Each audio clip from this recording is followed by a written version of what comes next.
Wih, banyak banget nih yang tertarik ngebahas tentang karir-karir di bidang cyber security, terutama yang bagian entry level.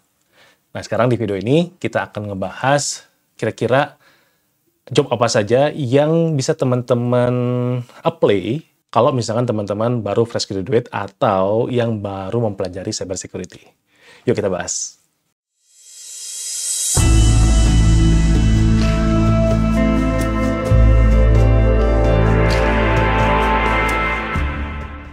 Bismillahirrahmanirrahim. Assalamualaikum warahmatullahi wabarakatuh. Halo teman-teman semuanya, apa kabar?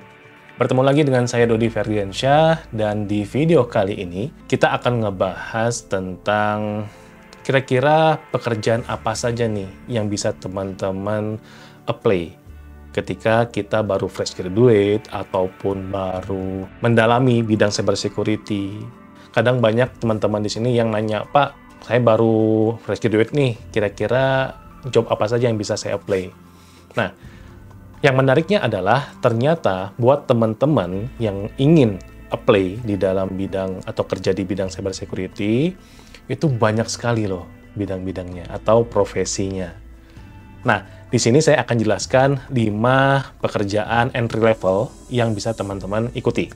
Pekerjaan entry level yang pertama yaitu tentang Information Security Analyst. Nah, di dalam pekerjaan ini ngapain aja sih? Si Information Security Analyst ini bertanggung jawab terhadap sistem dan juga jaringan. Maksudnya gimana? Maksudnya ketika teman-teman bekerja di bidang Information Security Analyst ini, kalian akan bertanggung jawab terhadap bagaimana cara menganalisis keamanan pada jaringan ataupun sistem yang ada di dalam sebuah perusahaan. Tujuannya ya udah pasti sih, kita ingin melihat, kemudian juga ingin memonitoring kira-kira ada isu-isu tentang serangan nggak atau data breach nggak yang ada di dalam perusahaan kita. Nah, skill yang teman-teman harus miliki di sini minimal harus bisa membaca traffic data atau traffic jaringan yang ada di dalam perusahaan. Kemudian juga mengetahui atau membaca log-log yang ada di sistem. Mau itu di sistem aplikasi, mau itu yang ada di database, mau itu di jaringan. Jadi teman-teman harus punya kemampuan membaca log itu. Nah, nanti beriring jalannya waktu, teman-teman bisa upgrade lagi pekerjaan atau profesi ini dengan tugas-tugas yang lebih advance lagi. Misalkan kita mengkolek data yang kita dapatkan, kemudian kita akan membuat sistem pertahanan dari data tersebut. Ya, kalau gajinya sih kisaran $73.000 lah per tahun ya. Ya, tinggal bagi 12 aja kira-kira berapa. Tapi ini standarnya standar US ya. Kalau di Indonesia, silakan cari tahu sendiri. Kemudian entry level yang kedua adalah penetration tester. Oh, bener, serius. Penetration tester itu menjadi salah satu pekerjaan entry level di bidang cyber security. Nah, tapi buat yang entry levelnya itu nanti teman-teman bekerja sebagai junior penetration tester yang tugasnya adalah membantu atau mensupport para senior penetration tester. Untuk skill yang harus teman-teman miliki di penetration tester ini ya teman-teman harus bisa menguji web aplikasi, kemudian juga menguji jaringan atau menguji mobile application dan seterusnya. Nah, untuk step berikutnya, setelah dari junior pentest, teman-teman bisa apply atau naik level ke senior pentest. Nah, untuk masalah salary di job ini, kira-kira per tahunnya itu 86.200-an lah dolar ya. Jadi teman-teman bisa bagi 12, kira-kira per bulannya berapa. Sekali lagi, ini rate-nya di luar sana.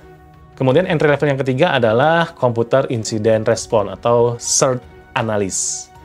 Nah, CERT Analyst atau Computer Incident Response Analyst ini, dia bertanggung jawab terhadap bagaimana kita merespon adanya serangan ataupun insiden-insiden yang terjadi di dalam perusahaan. Termasuk juga teman-teman bisa melakukan evaluasi terhadap keamanan sistem informasi di sana, kemudian juga risikonya, threat, dan juga vulnerability. Teman-teman harus punya punya extra effort ya.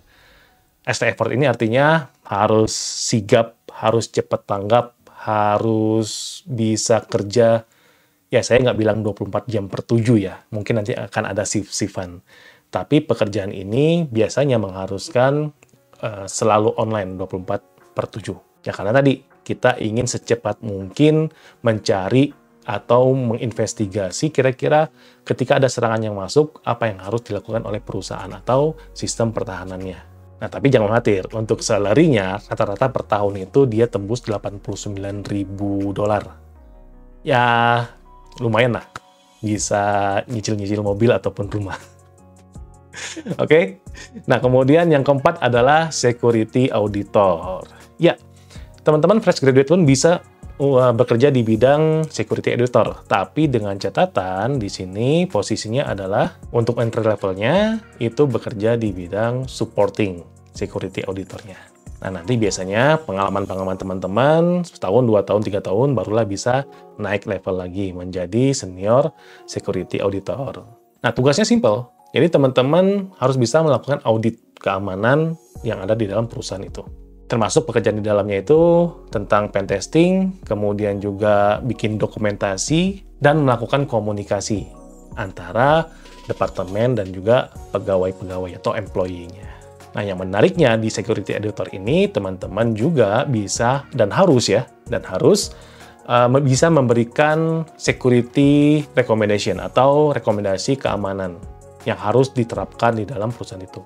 Untuk salary-nya rata-rata per tahun di angka 89.000 juga. Jadi hampir sama kayak G-Cert. Kemudian yang kelima adalah security engineer. Nah, di security engineer ini tugas teman-teman itu harus bisa mendesain atau merancang, kemudian menerapkan atau mengimplementasi, terus juga melakukan troubleshooting terhadap perangkat-perangkat infrastruktur di dalam perusahaan tersebut, termasuk perangkat-perangkat keamanannya, kayak firewall atau WAV, kemudian juga IDPS, bisa pakai Snort misalkan, dan lainnya, atau membuat atau merancang kayak SOC, dan lain-lain. Nah, untuk next step-nya, teman-teman bisa mencapai posisi atau peran sebagai manajerial di sana. Untuk salary-nya rata-rata per tahun $93.000. Ya, lebih tinggi. Inilah 5 pekerjaan yang bisa teman-teman apply ketika ingin bekerja di bidang cyber security di entry level. Jangan khawatir, susah iya, tapi ini worth it kok untuk karir teman-teman di bidang cyber security. Dan jangan lupa, harus terus belajar dan mengembangkan diri teman-teman semua. Oke? Nah, semoga bisa bermanfaat informasi ini buat teman-teman semuanya. Terima kasih sudah support channel ini, dan kalau ada yang mau dibahas, tulis aja di kolom komentar. Dan jangan lupa subscribe channel ini dan share video ini supaya banyak teman-teman yang nonton. Terima kasih. Assalamualaikum warahmatullahi wabarakatuh.